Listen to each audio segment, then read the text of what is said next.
You are now tuned in to the Big Ten Coaches Hot Seat Report for Week 7 of the 2014 season.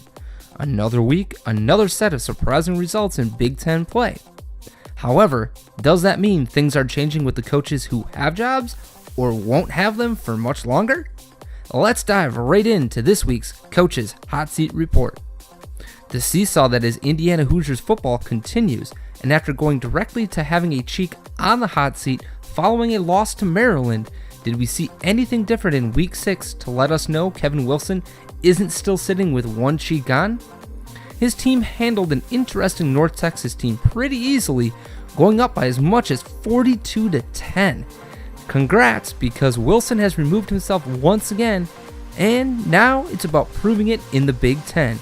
Win a few more games, and head coach Kevin Wilson secures his job status for another season.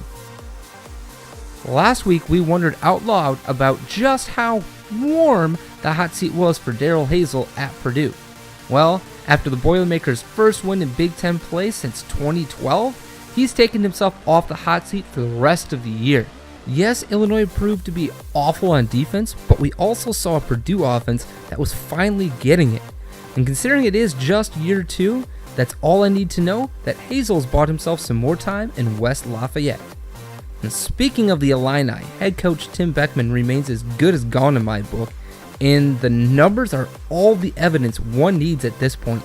Beckman is 1-17, yes, 1-17 in Big Ten games at this point in his career, and faces Wisconsin, hoping to try to find some momentum this next week.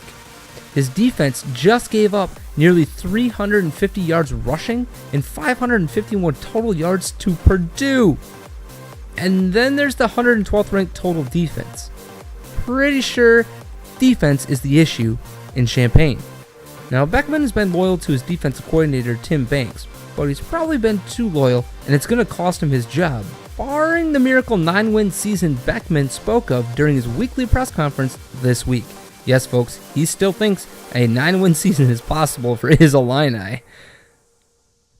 Okay, now that you've gotten over that and done laughing, rounding out the coaches that are as good as gone is Michigan's Brady Hoke. A week off may do his team some good at some point, but right now, all the signs point to a team and a program in severe decline. Losing running back Derek Green won't help, and neither did losing to newcomers Rutgers on the road. This is Michigan we're talking about, and that simply shouldn't happen. The Wolverines are riding an ugly 3-game losing streak and face a difficult Penn State defense this weekend. Can you say see you later, Brady Hoke? One name to keep an eye on in the future, though, is Gary Anderson at Wisconsin. And while it's only his second year in charge, that passing game in Madison is a mess. And his defense got carved up on the ground against a young and inconsistent Northwestern team last weekend. It's just one conference loss, but there has already been a pattern of hard-to-explain losses racking up in his year-and-a-half tenure at Camp Randall. Lose to Illinois this week, and it may be time for a coaching change on the offensive side of the ball. Let's just say, after decades of mostly winning football, expectations are ungodly high in Madison. Thankfully, at least in my book, AD Barry Alvarez has a much more level-headed approach to these things than the fans do. Not saying Gary Anderson's going to be let go this year, but a few more questionable losses, and let's just say the pressure is about to get really cranked up in Madison. And that does it for this week's Big Ten Coaches Hot Seat Report. Don't forget to follow us on Twitter at talking_10 and like us on Facebook. Just search Talking Big Ten. Until next week, this is Andy Coppins, publisher of Talking10.com, signing off.